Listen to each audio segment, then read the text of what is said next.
Before we begin tonight's journey into the shadows, I want you to take a breath and look around. Where are you watching from? Is it late? Midnight, perhaps? What time glows on your screen right now? Because the hour matters here. The night listens differently when the world goes quiet. If you're still awake, you've come to the right place. Welcome to a Vanguard vault, where corridors hum with echoes, where lights flicker without reason, and where the walls themselves remember pain that never healed. These are the haunted hospitals of the United Kingdom, places built for mercy, but steeped in misery. From sprawling Victorian asylums to abandoned infirmaries swallowed by ivy and silence, each one hides stories the living weren't meant to hear. But tonight, we're listening. And once you've heard what happens after dark inside these wards, you might never look at a hospital the same way again. Stay with me till the end, not just to see which hospital is the most haunted, but to understand something deeper. Because behind every ghost story there was once someone real, a patient, a nurse, a scream, a final breath that never quite left the room.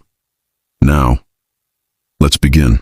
Before, please subscribe the channel, like the video, and tell us from where you are watching and what time is it there if you already did not do it. Number 15, Newsham Park Hospital, Liverpool. The story of Newsham Park begins in 1874, when its red brick arches opened as the Liverpool Seamen's Orphan Institution.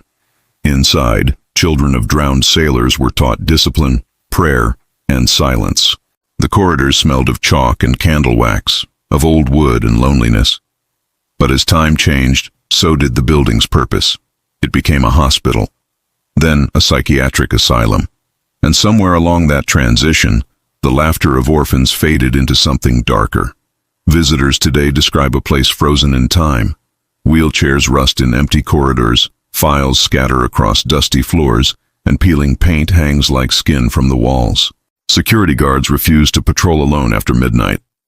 They say the children still walk there, their whispers rising like drafts in the stairwell. EVP recorders have caught faint sobs, footsteps that cross from one ward to another, even the muffled sound of a headmaster's cane tapping against the floor.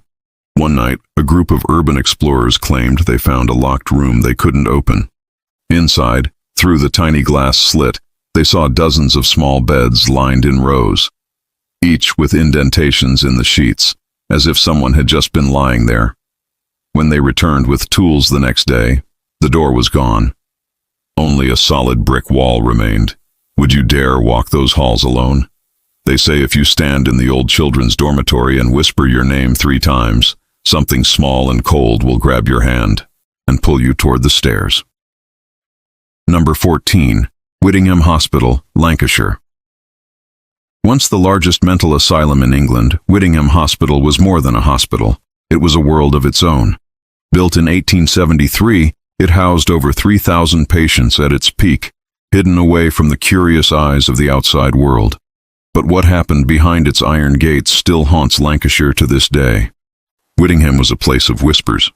Patients spoke of long nights without light, of experiments carried out in the name of therapy. When the hospital finally closed in the 1990s, investigators found forgotten rooms, shock treatment chairs still wired to the wall, a dissection table beneath a single dangling bulb, and documents describing procedures no human should endure. The hauntings began long before its demolition.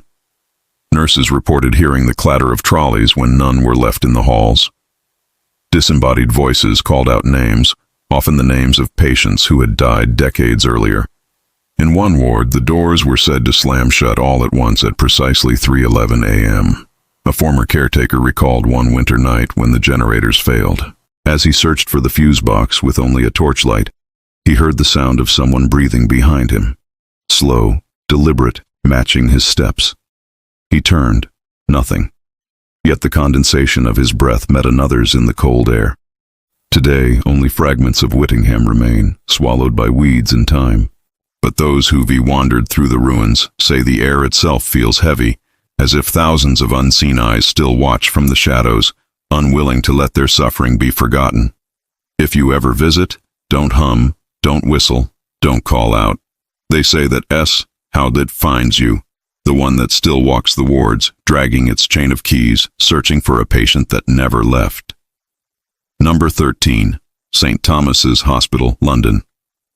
Unlike the abandoned relics before, St. Thomas Hospital still stands proud and functioning in the heart of London, a place of healing, life, and science. But deep beneath its modern wards lies a history the city prefers not to mention.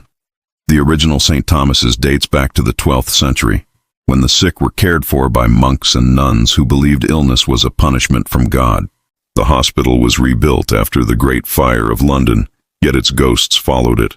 Whispers of plague victims buried in unmarked ground beneath its foundations. Even now, staff speak in hushed tones about the Lady in Grey. She's seen gliding through the old Florence Nightingale wards, her head bowed, her face obscured. Some say she is a nurse who refused to leave her patients during an air raid. A bomb struck, and she vanished with them. Others claim she's something older, a remnant of the medieval hospital that once stood on the same sacred ground. A junior doctor once told of finishing a late shift, walking down a quiet hallway near the old chapel. He saw a woman ahead, wearing a long cloak and carrying a lantern. Thinking she was part of a historical display, he followed her, until she turned a corner that no longer existed. The wall there had been sealed for decades. Patients have reported waking in the night to see her standing beside their bed, touching their forehead gently before fading away. Some recover soon after. Others never wake up again. Maybe she's not a haunting at all. Maybe she's a guardian, or something that decides who deserves mercy. Each of these places carries more than history. They carry residue, the imprint of emotions too powerful to fade. We've only begun this descent through the haunted hospitals of Britain. The deeper we go, the darker it gets. Would you keep watching if the next place was even worse? If the walls themselves screamed? Because the next hospitals, they don't just echo with the past, they react to the present. The deeper we travel, the colder it gets. Not the kind of cold that comes from broken windows or damp corridors, but something else. The kind of chill that seems to breathe from the walls themselves. The kind that knows your name before you speak it. Let's keep going. Number 12. Severals Hospital, Colchester, Essex. Once Severals was hailed as a marvel of early psychiatric care. Built in 1913, its sprawling red brick design reflected a new era of moral treatment, where sunlight and fresh air were meant to cure the mind. But the reality was far darker. When war came, the wards filled beyond capacity. Shell-shocked soldiers lay side by side with the criminally insane. And when the bombs of the Blitz fell, one hit the female wing directly. The fire raged for hours, but the staff were ordered not to open the locked doors. Dozens burned alive in their beds, their screams echoing across the grounds. After the war, the hospital's reputation never recovered. Whispered rumors told of experimental treatments, lobotomies, isolation tanks, insulin therapy. Patients disappeared from the records, their names erased, their bodies unaccounted for. Those who wander the ruins today describe a maze of corridors that seem to rearrange themselves. Footsteps echo behind you even when you stop walking. Voices murmur through the walls, too faint to make out words, as if the building itself is trying to confess. One local photographer said he heard what sounded like a woman sobbing softly in the stairwell. He followed the sound, descending deeper until he found the source, a hospital bed, overturned and burned black. The crying stopped, but the smell of smoke filled the air. They say, if you visit Severals and hear that crying, don't follow it. Because it is not coming from a woman. It is coming from the memory of the fire itself, a sound trapped in time, forever repeating its own horror. Number 11. Rossby Hospital, Lincolnshire. Set among the rolling fields of Lincolnshire, Rossby Hospital opened in 1902 as a home for the pauper insane. It was meant to be peaceful, a self-sufficient community of gardens, workshops, and dormitories. But like so many asylums of its age, peace didn't last. During World War II, the RAF took over Rossby as a medical facility for airmen burned in combat. Many never survived the operations. Some say their spirits linger still, not out of anger but out of confusion, trapped between life and death, still waiting for someone to close their eyes. The asylum later reopened for mental health care, and staff began reporting strange things. Tools would vanish from locked cabinets, windows slammed in rooms with no wind. A constant smell of antiseptic filled certain hallways, even after the bottles were removed. The most chilling story belongs to the old maternity ward, where a nurse allegedly took her own life after losing a newborn under her care. Visitors claim that if you stand in the room after midnight, the temperature drops suddenly, and the faint sound of a crying baby rises from nowhere. Sometimes it's followed by a lullaby, sung in a trembling voice.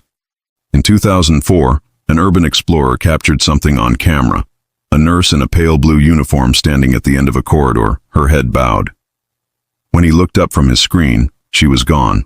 But when he played back the footage later, he noticed something worse. Her reflection wasn't visible in the window beside her. They sealed the building not long after. But the crying, they say, still echoes through the broken glass at night. Number 10. The North Wales Hospital, Denbigh Asylum, Denbighshire. The North Wales Hospital, or Denbigh Asylum as it was once known, stands as a crumbling monument to pain. Built in 1848, it was designed to bring compassion to those society had cast aside, but its compassion decayed long before its walls did. Over the years, Denbigh became a place of shadows, overcrowded, understaffed, and full of suffering. Some patients were chained to their beds. Others were left in isolation cells so small they couldn't stand upright. Staff worked endless shifts surrounded by screaming, and many lost their minds themselves. When it finally closed in 1995, the building was already dying, roofs caving in, vines consuming the courtyard, water flooding the wards. But the sounds, those stayed. People who visited the asylum described the sound of clanging metal from deep within, like someone dragging chains across the floor. Others report faint singing, a Welsh hymn carried on the wind, even though no one sung it there in decades. There's a story of a security guard who worked there in its final months. One night he was doing rounds when he saw a man standing in the hallway ahead wearing a patient's gown. Thinking it was a trespasser, he shouted, but the man turned slowly and had no eyes. The guard ran. He quit that same night and never came back.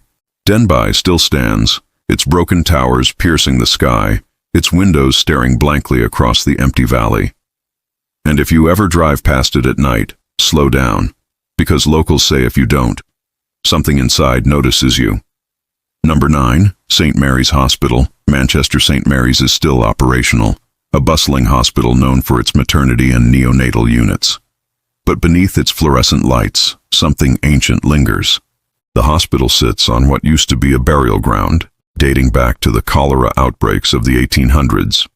Thousands of victims were buried beneath the earth, hastily covered in lime to stop the spread of disease. When the hospital expanded in the 20th century, construction workers unearthed dozens of unmarked coffins, some barely a meter below the surface. Since then, strange things have happened. Staff tell stories of lift doors opening on their own, revealing empty shafts filled with cold air, of alarms that trigger in sealed rooms, of babies crying when there are none on the ward. A midwife once reported seeing a pale woman in 19th century dress standing by an incubator. She looked down at the newborn and smiled. But when the nurse approached, the woman looked up, and her face was just empty light, glowing from within. There's one particular hallway, known among the staff as the crossing. Cameras fail there, clocks stop, and anyone who walks through alone feels watched. One night, a doctor on call crossed that hallway and heard someone whisper right in his ear, "Get out." He turned, but no one was there. Later, when he checked the CCTV, there was a white figure behind him, hovering inches off the ground. St. Mary IS carries the weight of every life born and lost within it, and perhaps that S why it feels alive in ways it shouldn't not. The further we go, the more the line between the living and the dead begins to blur. Some of these hospitals still heal people. Others only remember what healing once meant. But in all of them something waits, unseen, unheard, until you stay too long or look too closely. Maybe it's not ghosts we fear. Maybe it's memory, the echo of pain that never dies. Number 8. The Old Royal Infirmary of Edinburgh. It's strange how beauty and terror can live in the same place. The Old Royal Infirmary of Edinburgh stands like a red stone cathedral to medicine. Elegant, Gothic, and cold. To walk its empty halls today is to walk through centuries of human suffering. But some say, in the quiet hours of the night, that suffering begins to walk back. The infirmary first opened its doors in 1729, serving the sick and the poor of the city. But the grand building that still looms on Lauriston Place was completed in 1879, a labyrinth of echoing wards, iron staircases, and high ceilings designed to let in light and air. The irony, the light was never enough. Death moved faster than medicine could follow. Students from the nearby medical school used the hospital as their playground of science. In the days of Burke and Hare, the infamous body snatchers, corpses stolen from graveyards were delivered through the back gate under the cover of fog.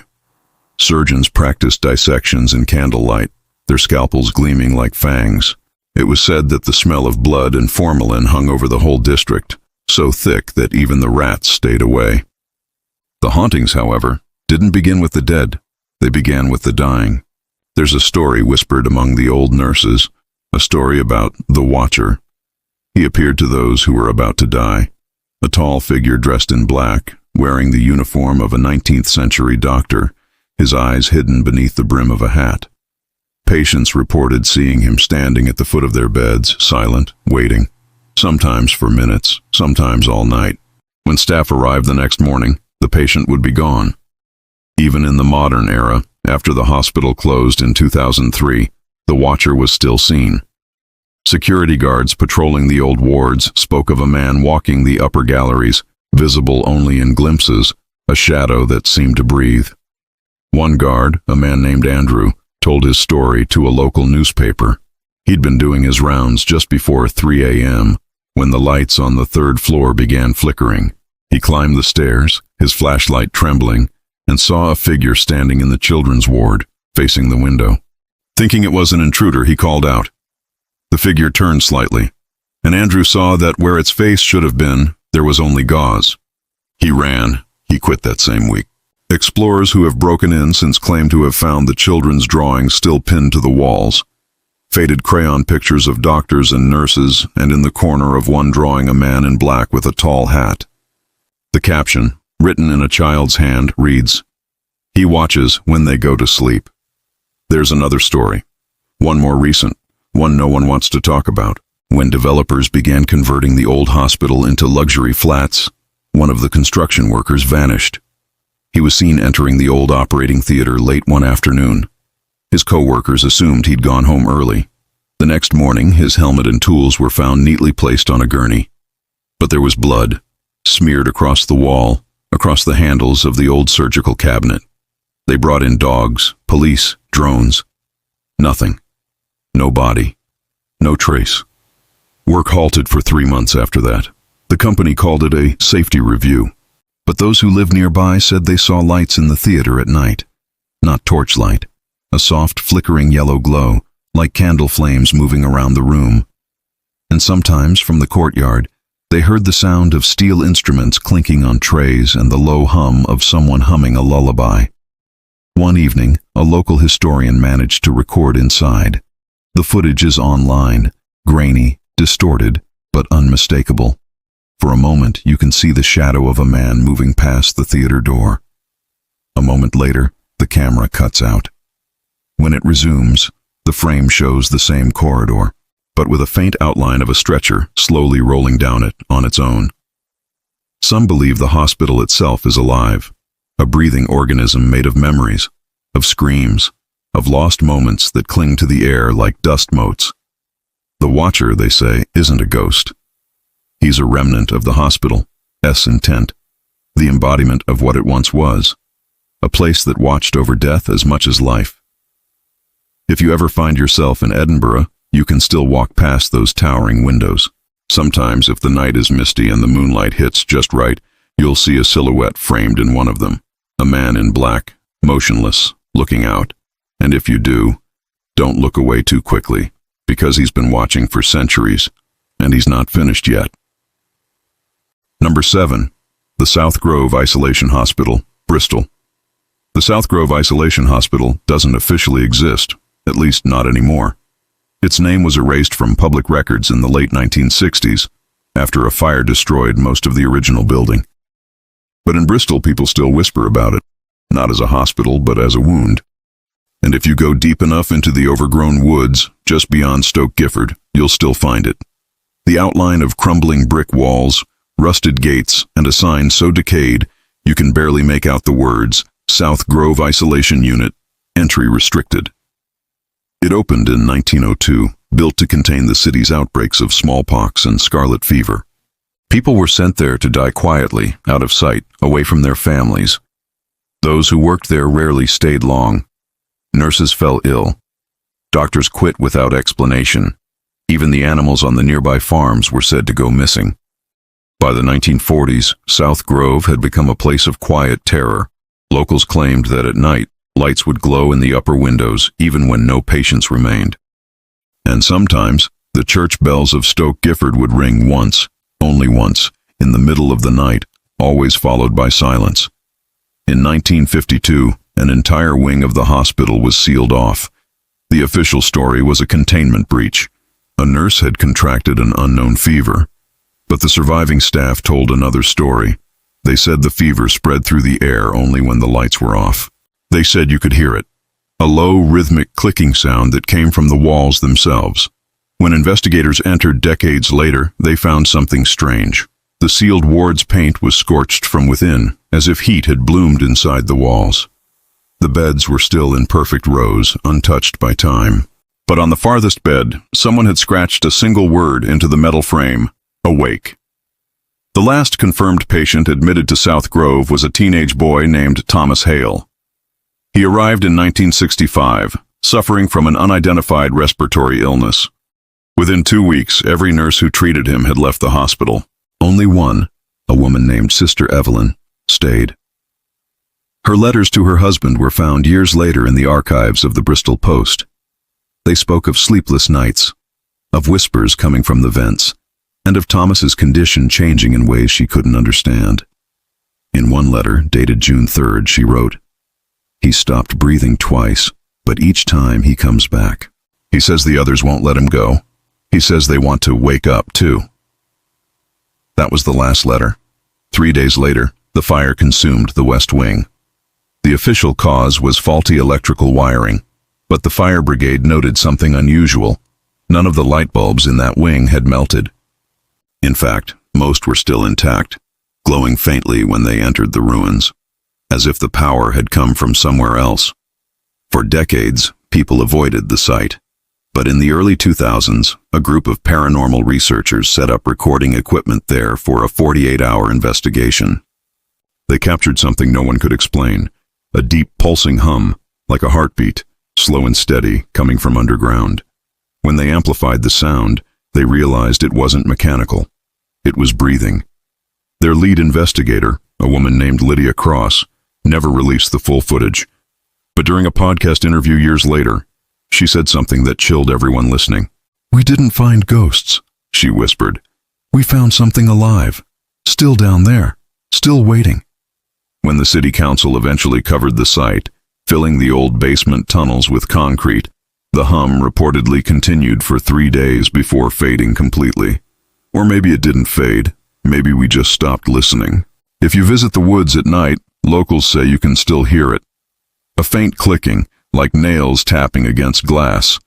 Some believe it's the sound of patients scratching at the concrete from below, trying to remind us that they were buried alive. Others say it's the fever itself. Not dead, not alive, but awake. And if you stand too close to the ruins for too long, your breath starts to fog even in warm air. Some say that's just cold wind off the Avon Gorge. Others know better. South Grove isn't a ruin. It's a sleeping thing, and sooner or later, everything that sleeps must wake. Number 6. Highgate Infirmary, North London. Highgate Infirmary sits on the hill like a patient that never recovered. The streetlights below cast a dull orange haze against its soot-black bricks, and even from the road you can feel it watching. It was once a proud municipal hospital, built in 1846 to serve the workhouses. London's poorest died here under the flicker of gaslight, their final breaths counted by nurses who were barely more than children themselves. Officially, it closed in 1979. Unofficially, It never did. When the NHS moved out, the building passed through a dozen owners, developers, a film company, even a university that planned to convert it into student housing. Every project ended the same way. Workers walked off-site, refusing to return after dark. The reasons changed: faulty wiring, unexplained accidents, bad energy. But the outcome never did. The doors stayed locked, the scaffolding rusted, and Highgate remained exactly what it had always been: a house for the unquiet. The first haunting was recorded in 1901, long before anyone spoke of ghosts. A night porter named Ellis described hearing the lift descend on its own, clanking through all 5 floors before stopping at the top. When he opened the doors, he found a single patient on a stretcher, bandaged head to toe, eyes uncovered, staring straight at him. Ellis fainted. When he woke, the lift was empty, but the smell of ether hung in the air. A week later he resigned, telling the matron, "There are people in this building who were never discharged." That phrase, "never discharged," became legend among the nurses. They used it to explain everything: the echo of footsteps pacing long corridors after midnight, the faint hum of an EKG machine when the power was cut, the way mirrors fogged with breath even in winter. When the place finally closed, the council stored the old case files in the basement. Dozens of boxes stacked neatly: patient histories, autopsy reports, death certificates. In 2006, a historian named Claire Merton got permission to catalog them. She expected dust and mildew. Instead, she found one box that shouldn't have been there, unlabeled, sealed with wax. Inside were Polaroids, hundreds of them, each showing the same empty ward from slightly different angles. On the last photo, something had changed.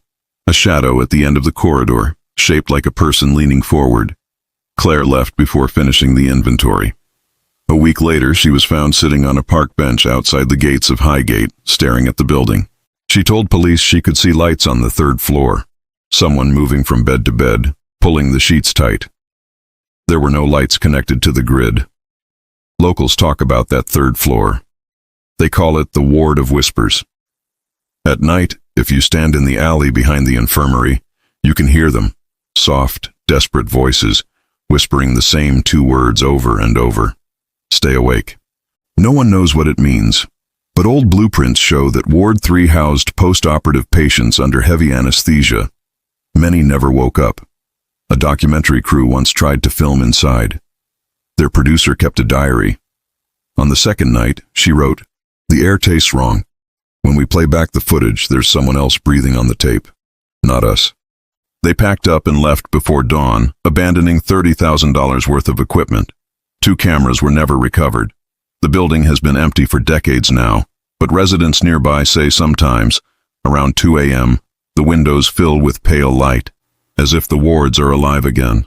One man swears he saw silhouettes moving from bed to bed, performing the same motions, tending to invisible patients. Another heard a voice through the cracked window pane whisper, "It's time for your medicine," followed by the sound of a syringe clicking. Some nights, the smell of antiseptic still rolls down the hill, sharp and chemical, even though the place has no plumbing, no power, no life. And yet, if you listen closely, Highgate almost seems to breathe, slow, labored, mechanical. The sound isn't wind. It's the ventilators, still pumping for those who were never discharged. So when you walk through North London and the mist starts to rise from the cemetery across the road, look toward the hill. You might see a single light flicker behind those blackened windows. Don't stare too long, because the nurses on Ward 3 have been waiting decades for someone new to treat. Number 5. Cane Hill Hospital, Coulsdon, South London. Cane Hill Hospital was never supposed to exist. At least that's what the locals say. The asylum opened in 1883, its architecture towering above the rolling South London hills, elegant from afar, but monstrous up close. It was built to cure the madness of the modern world. Instead, it fed on it. More than 2,000 patients lived behind its locked iron gates. They came with names, hopes, fears, and left with only numbers. Orderlies told stories of rooms that froze even in summer, of screams that stopped too suddenly, At night, faint music drifted from the chapel, a piano that played itself. One story endures. A nurse named Evelyn Ward was assigned to the female wing in the 1930s. She wrote in her journal about a little girl who appeared at the foot of her bed every night, asking softly, "Can you find my mother?" The girl's name was never on record, and no child was ever admitted to Cane Hill. When the asylum closed in 1991, the records vanished. The remaining staff were evacuated after one final fire gutted the West Block. But firemen who entered reported something no one could explain. In one of the burned-out wards, the walls were covered in handprints, dozens of them, too small to belong to adults. For years, the ruins stood abandoned. Explorers who sneaked in described an oppressive silence that grew heavier the longer they stayed. Their flashlights dimmed for no reason. Footsteps followed them, echoing just behind. One man, filming for his YouTube channel in 2008, captured his own breath fogging and another set of breath clouds behind him. He was alone. Today, Cane Hill is gone, demolished and replaced by luxury homes. But some nights, the wind carries a faint tune from where the asylum once stood, a child humming through the fog. And if you walk by the new estate, you might see a figure at a window, a nurse in old white uniform, watching over the empty hill where her patients still whisper. Number 4. Gartlock Hospital, Glasgow, Scotland. Gartlock looks like a castle, its twin spires rising above the loch like something from a fairy tale. But behind those grand turrets was madness, grief, and the kind of silence that makes your chest tighten. It opened in 1896, one of Scotland's most advanced psychiatric hospitals. Thousands passed through its wards, from shell-shocked soldiers of the Great War to families who simply couldn't take care for a loved one. The hospital was a city unto itself, farms, workshops, even a church. But by the 1950s, neglect had begun to rot it from within. Nurses spoke of hearing the church bells ring when no one pulled the rope. Doors opened and closed with slow, deliberate movement, as though the building itself was breathing. And on foggy mornings, the staff could hear the faint echo of marching boots, ghostly parades of forgotten patients, forever walking the grounds. The most chilling legend, though, is of the mirror ward. In the East Wing, there was once a therapy room lined with mirrors, a practice meant to help patients confront their delusions. But soon, they refused to enter. They said the reflections moved differently, that when they blinked, the mirror version didn't. After one nurse disappeared during a night shift in 1968, the ward was sealed. Her name was Moira Henderson. Her keys were found in front of the mirror, her reflection still standing long after she'd gone. The hospital closed in 1996. Nature reclaimed it, ivy crawling up the stone, trees pushing through the roof. But those who visit claim the air is still heavy with disinfectant. They hear the creak of gurney wheels, the shuffle of unseen feet. In 2013, a group of photographers entered what was left of Gartlock's East Wing. In one photo, a mirror still hung from the cracked wall, and in the reflection, a woman's face, pale, smiling, standing behind them. None of the group had seen her. Today, the castle-like towers of Gartlock still stand, part of them converted into apartments. People live there now. They say nights are mostly peaceful, until around 3:33 a.m., when the elevator stops at the sealed floor on its own. Doors opening to nothing. Nothing you can see anyway. Number 3.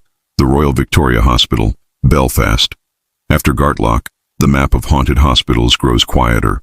But quiet doesn't mean peace. Sometimes it means that whatever lingers has simply learned to hide. The Royal Victoria Hospital in Belfast was built for hope. During the Second World War, it became a refuge for the wounded and dying.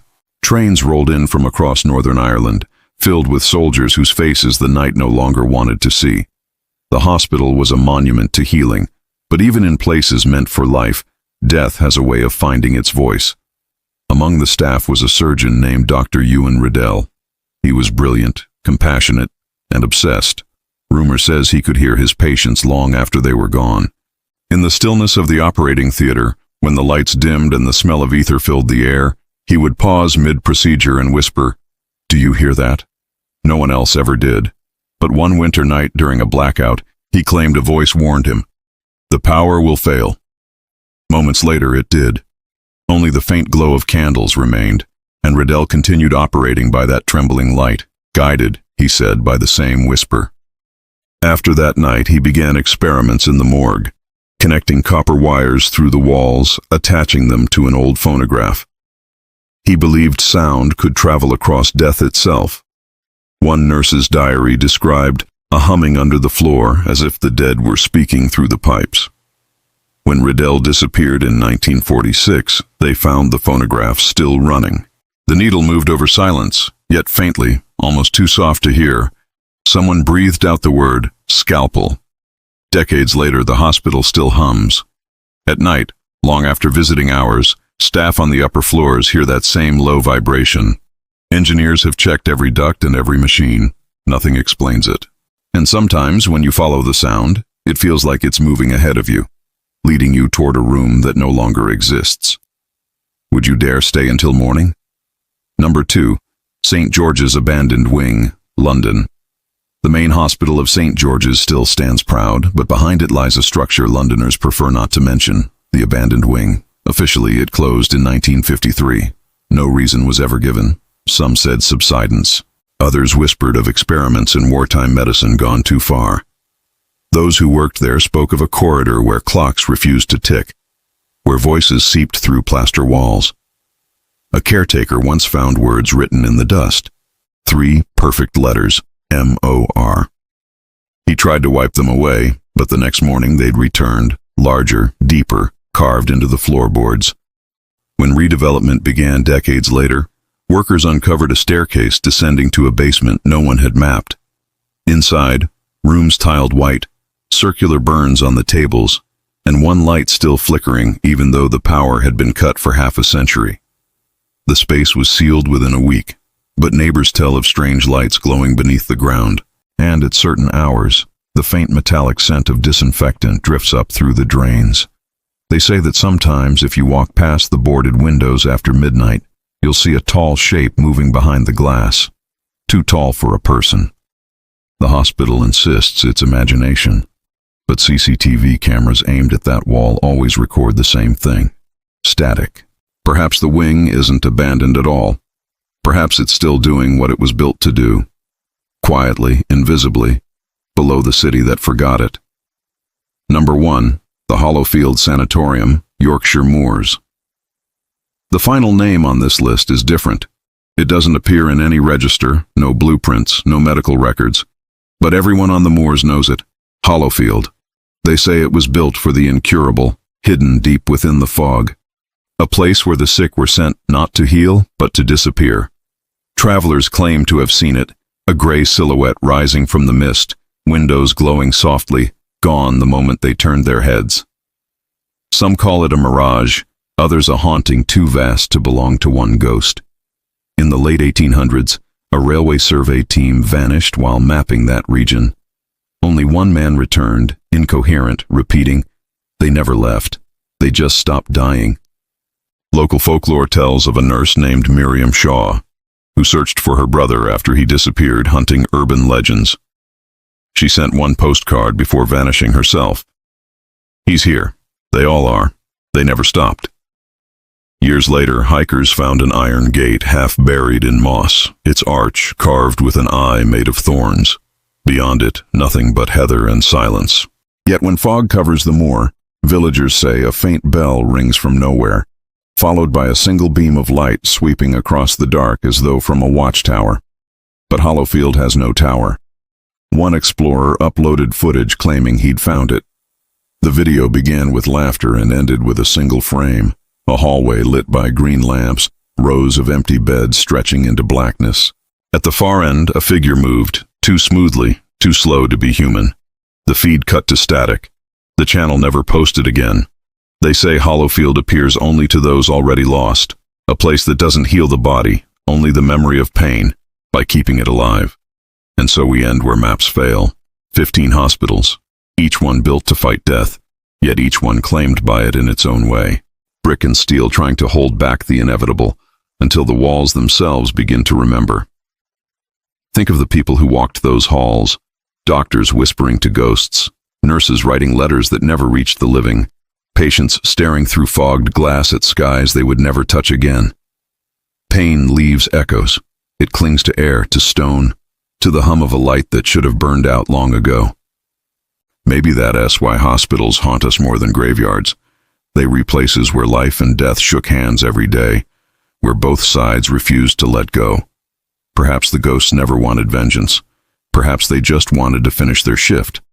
So tonight, wherever you're watching from, whether it's evening or deep past midnight, listen closely to the silence around you. That faint hum in the walls, the soft click of something settling. It could be nothing. Or it could be the sound of memory still working, the echo of healing that never stopped.